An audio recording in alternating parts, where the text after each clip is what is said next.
บอกว่าบางคนนี่ค่ะหิ้วเตาอังโล่มาร่วมเดินโชว์ตัวเพื่อผิงไฟบรรเทาความหนาวเย็นซึ่งเรียกว่าเรียกเสียงหัวเราะและเสียงเชียร์ได้เป็นอย่างดีเลยค่ะใช่แล้วนะครับสำหรับการประกวดในครั้งนี้นะครับผู้ชนะเลิศจะได้รับเงินรางวัลมากถึง50,000 บาทพร้อมพวงมาลัยและสายสะพายส่วนรองชนะเลิศอันดับหนึ่งได้เงินรางวัล20,000 บาทพวงและสายสะพายและรางวัลรองชนะเลิศอันดับ2 3และ4ได้รับเงินรางวัลคนละ1,000 บาทพร้อมพวงและสายสะพายนะครับซึ่งการประกวดครั้งนี้ก็เป็นการชี้สัญความเท่าเทียมและการท่องเที่ยวเก่งนะครับ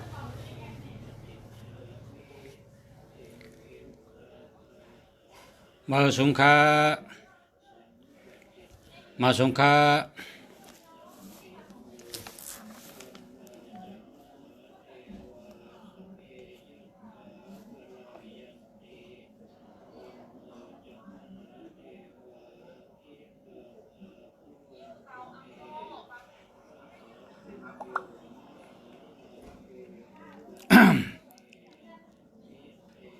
มาสงขลามาสงขลา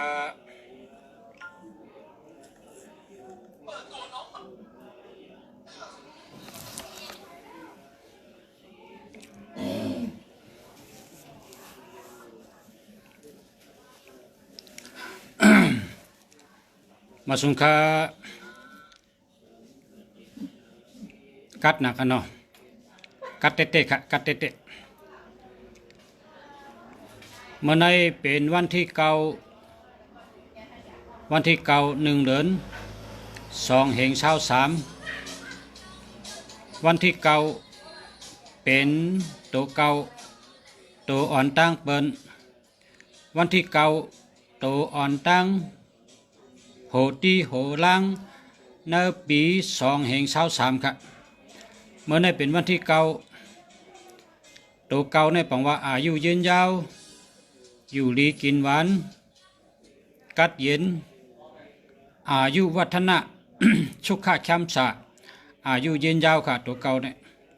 เมื่อในวันที่เก้า1 เดือน2 แห่ง23ข้าเสียมึงหลีแต่เอาของหลีโคหลีอันกาขันอ่ำจับตะไลมาปันผู้ทำยิน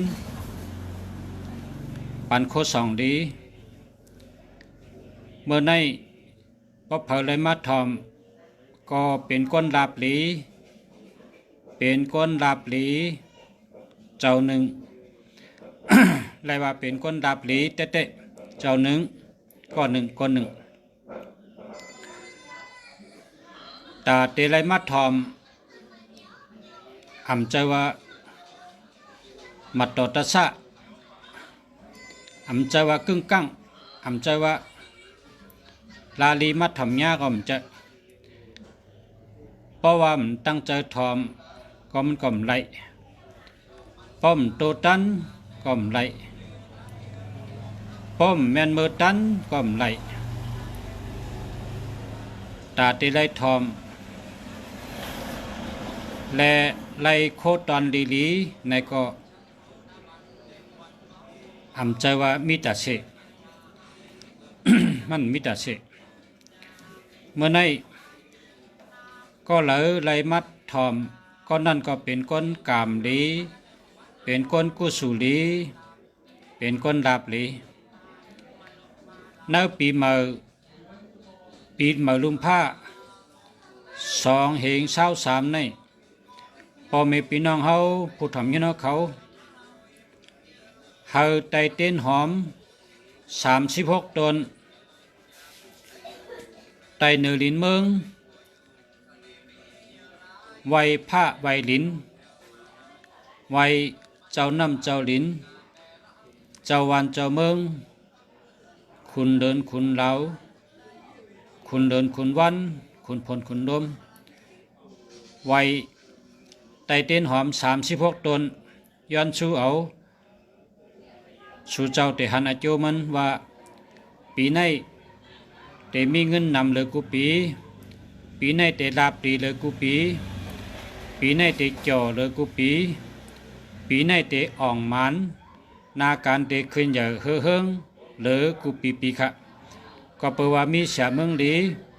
ไลมาปันของตอนดีเป็นลอกลายเฮ็ดเธอขึ้นอย่าเหมือสูงลอกลายเฮ็ดเธอป้ายมักมีหลีลอกลายเฮ็ดเธอก้นเฮาขึ้นอย่าเหมือสูงขึ้นอย่าเฮือเฮิงมักมีเงินมีคำหน้าการดีการเงินดีการงานดี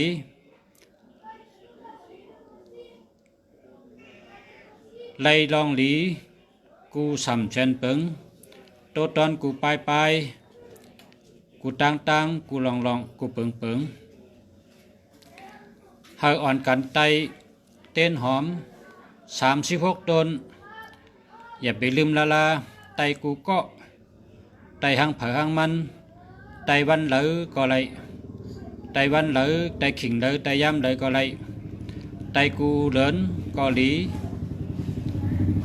ไตกว่าตั้งปีก็ไรเต้นหอม36ต้นลาดว่าข้าชื่อว่าใจเมืองหลี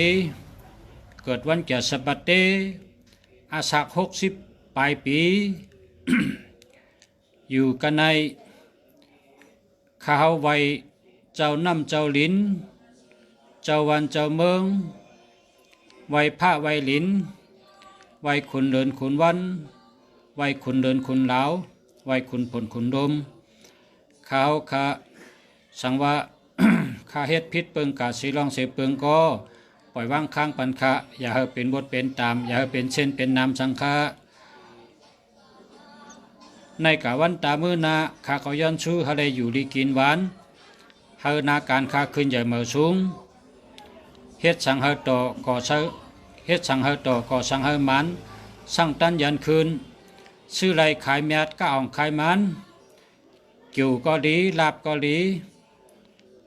นะกิ่วก็ดีดับก็ดี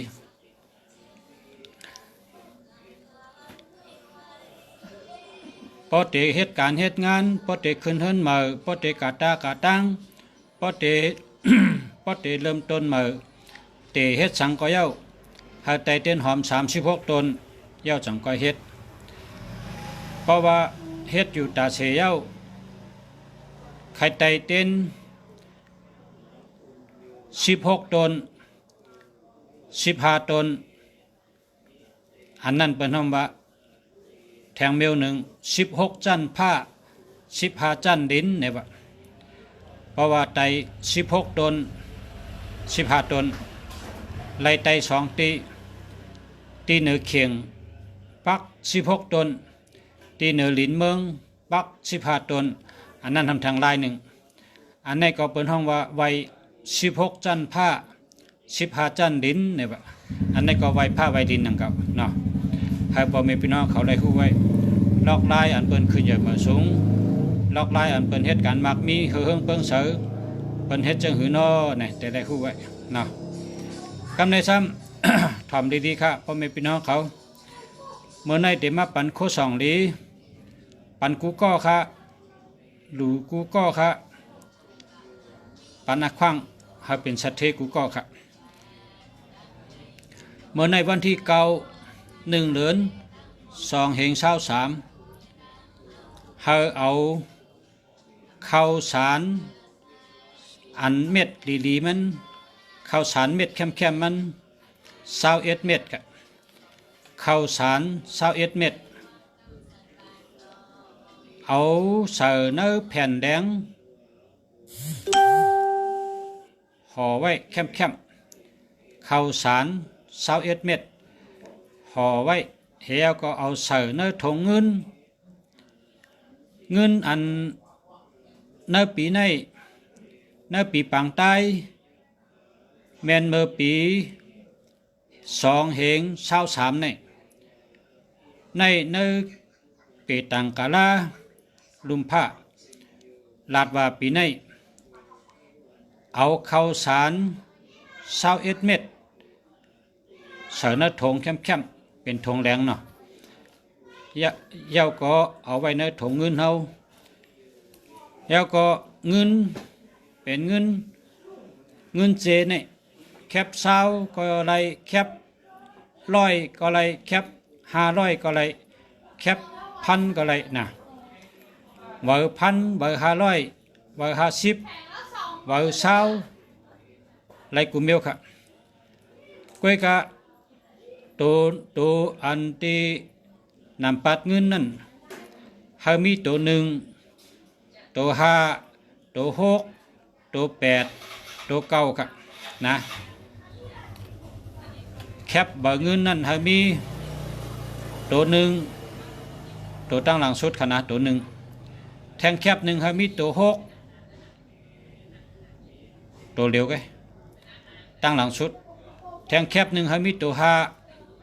ตัวเร็วหลายตัวก็เลยให้เป็นตัวตั้งหลังสุดแทงเบอร์ให้เป็นตัว8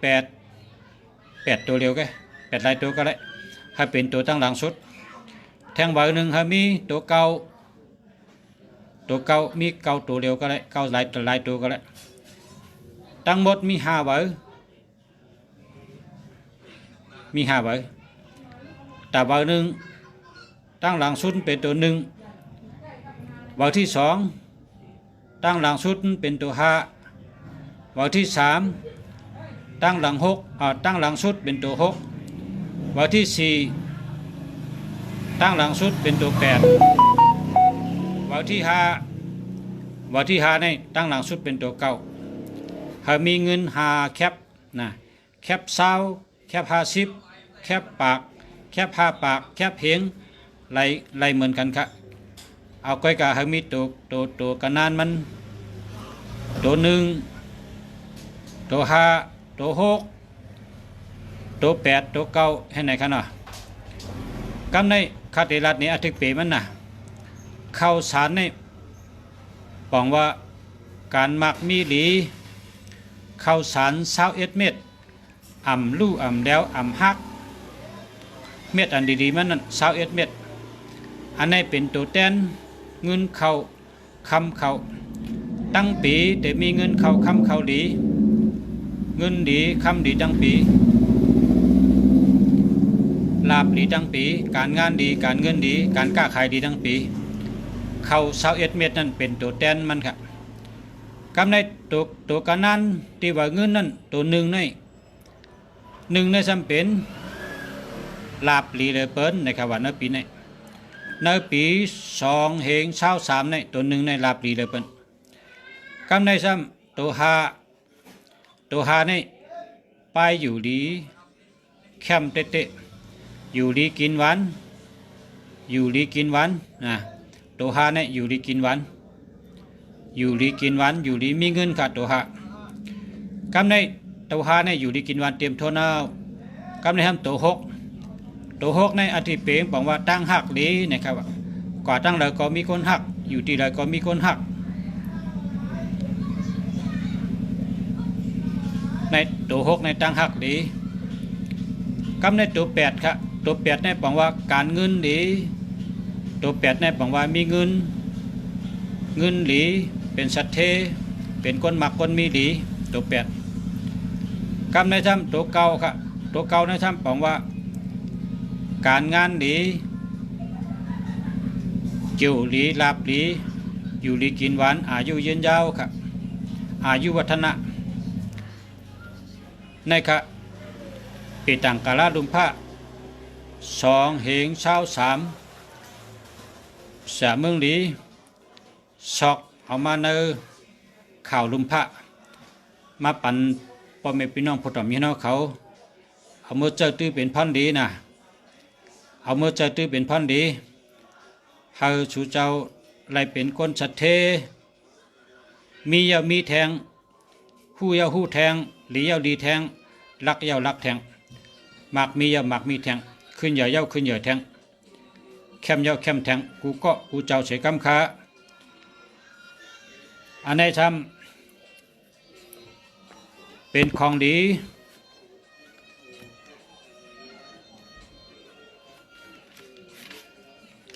เป็นกัดถาดีเป็นโคสองดี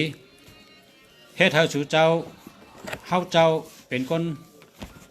นมีคนมักไรกูก็ค่ะกาถาหูจ้างนะกาถาหูจ้างกาถาหูจ้างเอานับหมักนับกูวันอำนั้นก็รอดเก้ากำกูวันน่ะรอดกังในเก้ากำรอดกังคำเก้ากำกาถาหูจ้างนะกาถาหูจ้างก็แปลว่ามิติบ้านหูจ้าง มันดูลิกออกมาที่บ้านหูจ้างได้ห้องว่ากาถาหูจ้างว่าจังไหนคะกาถางนะโมตัสสะภะคะวะโตอะระหะโตสัมมาสัมพุทธัสสะนะโมตัสสะภะคะวะโตอะระหะโตสัมมาสัมพุทธัสสะนะโมตัสสะภะคะวะโตอะระหะโตสัมมาสัมพุทธัสสะปุกโธอิติปิโสภะคะวาปุกโธภะคะวาติอิติปิโสภะคะวาสัมมาสัมพุทโธย้อนหาเงินคำไหลเข้ามาจุคากูภายกูตั้งเสกัมคาเอเตนะเสจเวเจนะอาทิธานมิ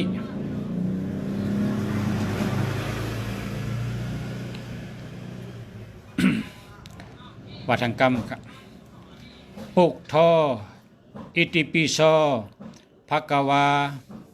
ปุกโธภะคะวาติอิติปิโสภะคะวาสัมมาสัมพุทโธย้อนให้เงินคำไหลเข้ามาจุคากูภายกูตั้งเสกัมคาเอเตนะเสจเวเจนะอาทิธานมิปุกโธอิติปิโสภะคะวาปุกโธภะคะวาติอิติปิโสภะคะวาสัมมาสัมพุทโธย้อนหาเงินคำไหลเข้ามาจุคากูภายกูตั้งเสกัมคาเอเตนะเสจเวเจนะอธิฐานมิปุกโธอิติปิโสภะคะวาปุกโธภะคะวาติอิติปิโสภะคะวาสัมมาสัมพุทโธย้อนหาเงินคำไหลเข้ามาจุคากูภายกูตั้งเสกัมคาเอเตนะเสจเวเจนะอธิฐานมิปุกโธอิติปิโสภะคะวาปุกโธภะคะวาติอิติปิโสภะคะวาสัมมาสัมพุทโธย้อนหาเงินคำไหลเข้ามาจุคากูภายกูตั้งเสกัมคาเอเตนะเสจเวเจนะอธิฐานมิปุกโธอิติปิโสภะคะวาปุกโธภะคะวาติอิติปิโสภะคะวาสัมมาสัมพุทโธย้อนหาเงินคำไหลเข้ามาจุคากูภายกูตั้งเสกัมคาเอเตนะเสจเวเจนะอธิฐานมิปุกโธอิติปิโสภะคะวาปุกโธภะคะวาติอิติปิโสภะคะวาสัมมาสัมพุทโธย้อนหาเงินคำไหลเข้ามาจุคากูภายกูตั้งเสกัมคาเอเตนะเสจเวเจนะอธิฐานมิอันนี้เป็นกาถาหูจ้าง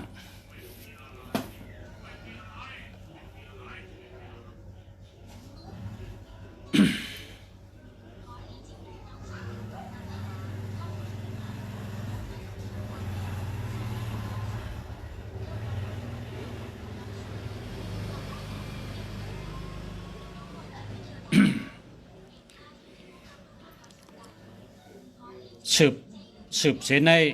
สัมวาแทงกาถามีเงินล้านกาถามีเงินล้านกาถามีเงินล้านพรหมาจะมหาเทวาอภิลาภาภาวันตุเมมหาปุญโญมหาลาภภาวันตุเมมิเตปะหุหาติ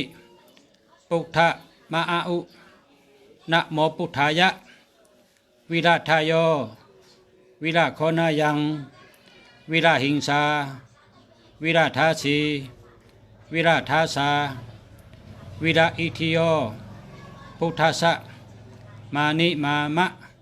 พุทธสะสวาหุมสัมปติสามิเพ่งเพ่งพาพาฮาฮาดือดือในเป็นกัตถะมีเงินล้าน ว่าจังไหนอันนี้เป็นของตอนเนื้อปีใหม่เมื่อในเป็นวันที่เก้า1 เดือน2 เหงเช้า3ก็เพื่อว่าเป็นตัวเก่าตัวอ่อนตั้งสุดเป็นตัวเก่าตัวอ่อนตั้งเปิ้นในปีนี้ตัวเก่าในดีกูเมียวจังไรยังอ่านเอามาปันถ้าเป็นวันที่เก่าก็เพื่อเป็นตัวเก่าเก่าในบังว่าขึ้นอย่างมาสูงเก่าในบังว่าอยู่ดีกินหวานเก่าในเป็นอิยาอายุวัฒนะอายุยืนยาวเมื่อในมาปันของดีมาปันโคสองดีมาปันของตอนดีดีกูก็กูกนอะไรมากอะไรมีอะไรอยู่ดีกินหวานหากัดเย็นเชื้อสาหามากหามีหาเป็นชัดเทหามีมีคำนำนะจังได้เก็บออกมาปันค่ะกำในจำ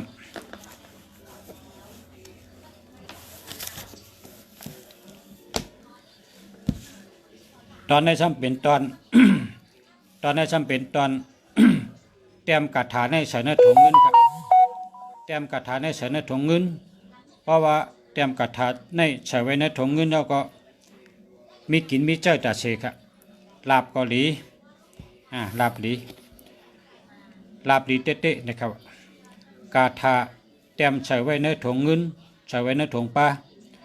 นะโมพุทธายะนะมะพะทะจะพะกะสะนะอุนะเตจะสุเนนะมะภูจานาวิเวอิตินายะปาลัมยุเตอันนี้เตรียมไปในถุงเงินใส่ในถุงปลา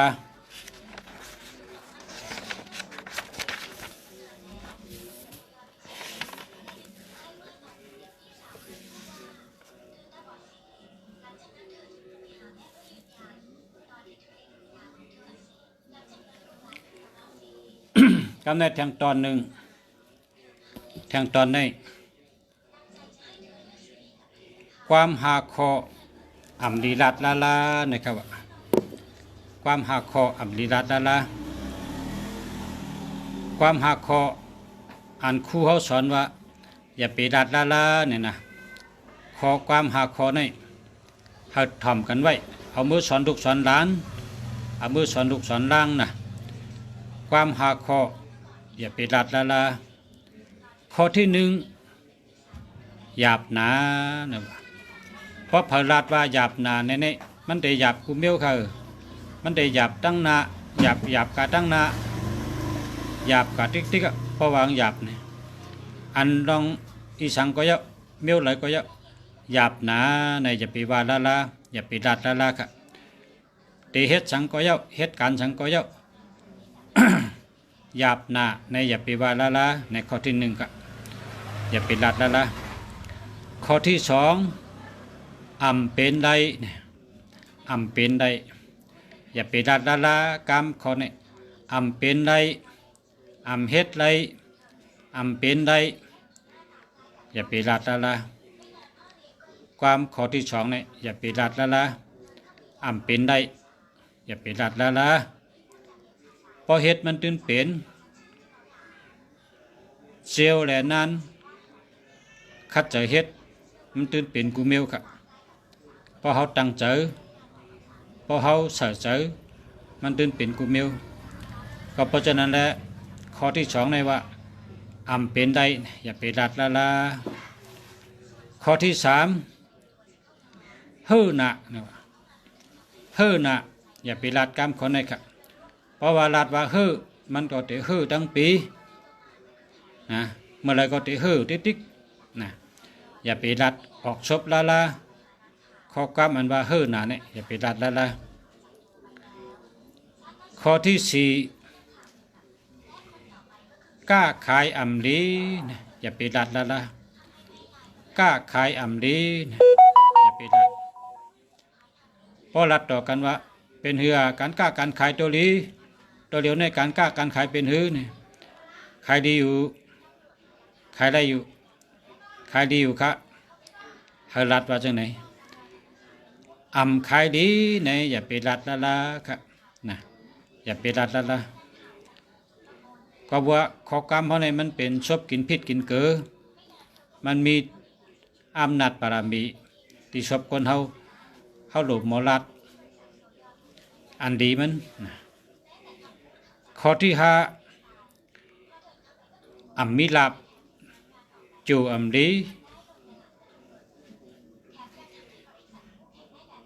อย่าไปรัดละครับจูดีมิลับอย่าไปรัดละอย่าไปรัดละค่ะกรรมจะเนี่ยก็แปลว่าเพราะเขาว่าหือก็จะเป็นจังนั้นค่ะเพราะเป็นถามว่าเหตุการณ์ในตัวเดียวในเป็นจังหือไว้เนี่ยโอ้ข้าได้จูดีนะข้าได้รับลีตาเสข้าได้จูข้าได้ดีนะจูลีตาเสรับลีตาเสข้าได้แคมดับบุกุมเบลค่ะวันนี้นะจูดีรับดีเนี่ยอย่าไปรัดละนะในเป็นข้อความหาข้อเมื่อนังครูเขาสอนว่าข้อความข้อหนึ่งปันรัดเนี่ยนั้นมีค่าใกล้มัดรัดว่าเฮาพอมีพี่น้องขอสตินะอันเป็นในโรงเรียนในเป็นว่าข้อความข้อหนึ่งเนี่ยปันรัดมีข้อหนึ่งอันนั้นเป็นว่าข้อความข้อหนึ่งอย่าไปรัดละอันว่านั้นอันนั้นก็ว่ามีเงินเนี่ยอย่าไปว่าละอันนี้ก็ผิดเพราะว่ามีเงินเนี่ยมันมีเหตุปอกอย่าไปรัดออกศพละมีเงินเนี่ยอย่าไปว่าละนะ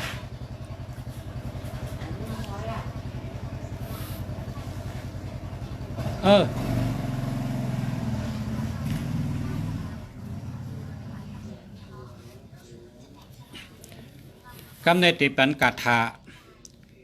กว่าชื่อทีกาถากาชื่อทีเมื่อไกลภาษาเมืองลีรัดว่าพบเผาได้มาถ่อม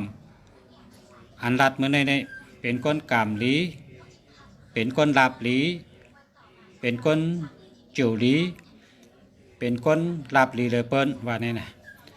กำในคติปันกัตถะปอกว่าชื่อทีนะปอกว่าชื่อทีในเป็นกัตถะพอเขาติกว่าชื่อในเป่าน้ำมาตาที่ไหนครับเอาน้ำให้มาตาที่ไหนอันนี้เป็นห้องว่าตาที่สามครับเนี่ยตาที่สามอันนี้ตาเนื้อครับเนี่ยตาเนื้อสองลูกเนี่ยอันนี้กลางหน้าผักในเป็นห้องว่าตาที่สามครับเป่าน้ำให้มาตากันในเหตุกว่าครับ กาถากว่าชื่อทีกาถาหลอดเป่าใส่น้ำเอาล่างนาผักเสียเย้ากว่าชื่อทีถูกทีเตอร์ทีไล่ล่างวันใหญ่นะโมตัสสะภะคะวะโตอะระหะโตสัมมาสัมพุทธัสสะนะโมตัสสะภะคะวะโตอะระหะโตสัมมาสัมพุทธัสสะ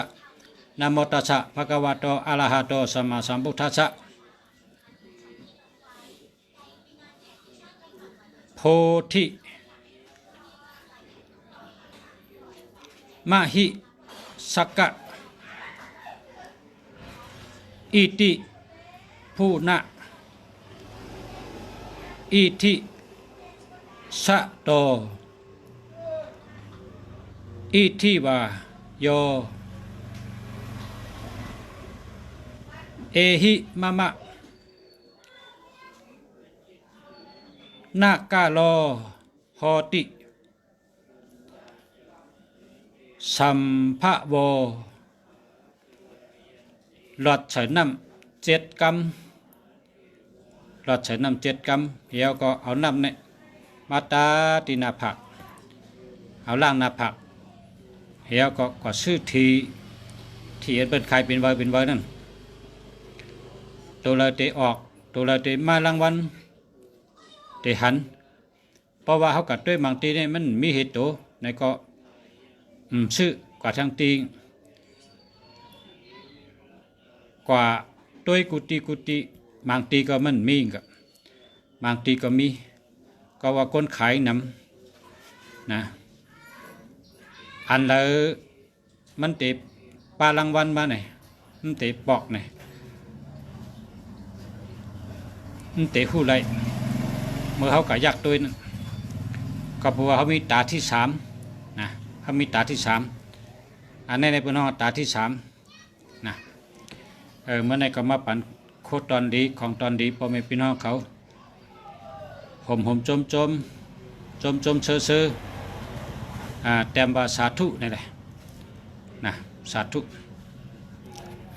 แต้มว่าสาธุในมากูคนเพราะว่าแต้มว่าสาธุในมันศักดิ์สิทธิ์นะให้แต้มว่าสาธุเนี่ยนะพร้อมกันแต้มเช่นนั้นมันเตะกัดเตะย้ำชูเจ้าก็ใจก็กัดกูก็ชูเจ้าก็ใจก็ไล่กูสูงกูก็ไล่โจงกูก็ไล่ปอกถี่กูก็เพราะว่าเมื่อก่อนในประชาในไล่กับเป็นมนจังตีเกียงเจ้าเมียดไล่กับเป็นมนจังไล่กับขำจังเมื่อพ้องตึกกับขำจังเนี่ยเจ้าเมียดในว่าเขาจะเอาเงินให้เมื่อดูที่ย่องตีหนึ่งในเขาจะกระดู140,000 ปากเนี่ยเขาจะกระดู140,000 ปากเพราะว่าฉะนั้นก็พร้อมกันสาธุลังๆเลยพร้อมกันว่าสาธุเนี่ยพร้อมกันสาธุลังๆกันในเมื่อเขาตึกขี่เหนือกาก่อจำตั้งในเงินในมี20,000,000ก็ครับเงินในมี20,000,000ก็กำใน พอถึงเมื่อฮอดกาลีกุนหิงเนี่ยจำแม่จำกึดฮอดตลาดแห่งเหี่ยวก็พอถึงเมื่อฮอดเตียนเฮาเตลูนั่นก็เงินในเหลือค่ะว่าเฮาเตดู140,000 ปากนะเผื่อเฮามาถึงฮอดที่เฮาเตดูเนี่ยโอ้เงินเหลือนำน่ะรู140,000 ปากพร้อมกันรูดูต้านเหี่ยวก็ฮับปนกับตองกี้เหี่ยวก็กักกันต่อแทงเจ้าเสียลงนะกักกันต่อแทงเจ้าเสียลงตีกองอันมี100จองไตเขาเนี่ยนะเป็นเฮ็ดจันจองจันสูงนะจองจันจอมนะฉะนั้นนะก็เปิดเขาตรวจทบมาว่าพอเขาสาธุ3 กำนี่มันถอดมันเมียดนะมันเถิกยานะมันกึ่งเถิกเตะมันกึ่งเถิกเฮาเป็นสัตเทมันกึ่งเถิกชูเจ้าเป็นสัตเท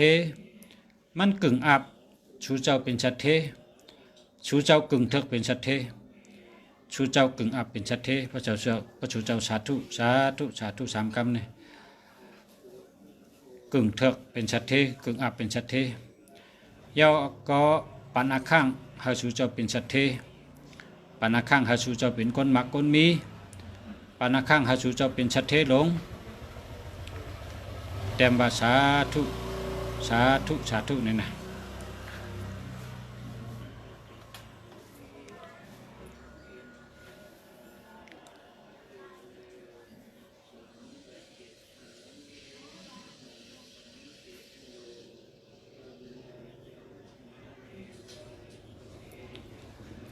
พอชาฮอปันสาธุค่ะขึ้นเต็มมาเมื่อนะพอชาฮอปันมันตันไรฮอค่ะขึ้นกว่าค่ะ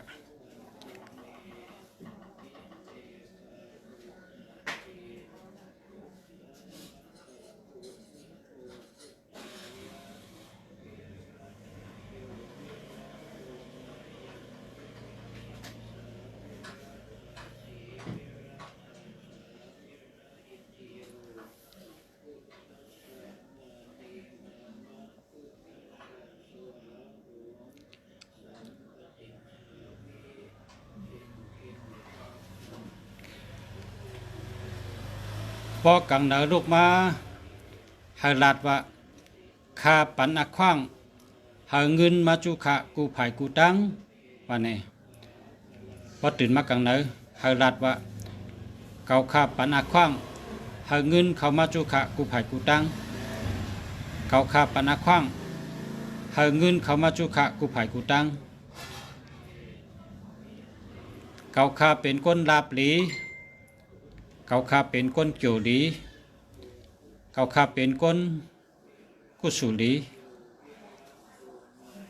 ว่าจังไหนกูวันพึกว่าพอพึกว่าเขาได้จับชบเขาเพราะว่าจับชบเขานำในผีเปิดตูผีเปิดคิงในเขาก็ได้ยินกูวันเพราะเขาได้ยินในเขาต้องกว่ากับในอ๋อเขาในเขาได้เหตุการณ์บันเทาเขามีเงินมีคำนำเขาเป็นสัตว์เทหลงเขามักเขามีเลย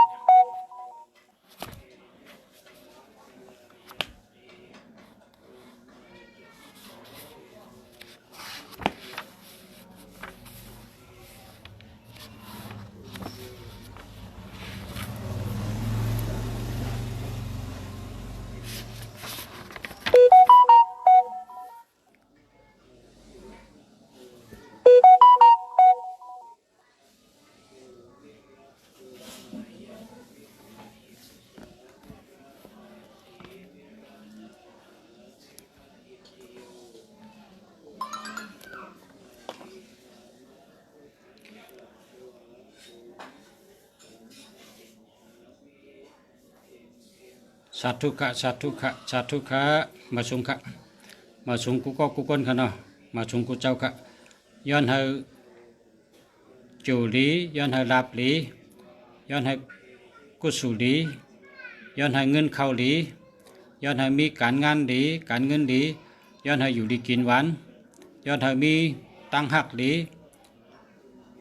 กูก็กูก้นย้อนให้อยู่ดีมีเงินห่างหรือกึกปืนกูก็กูคนจะกำขามาสงขา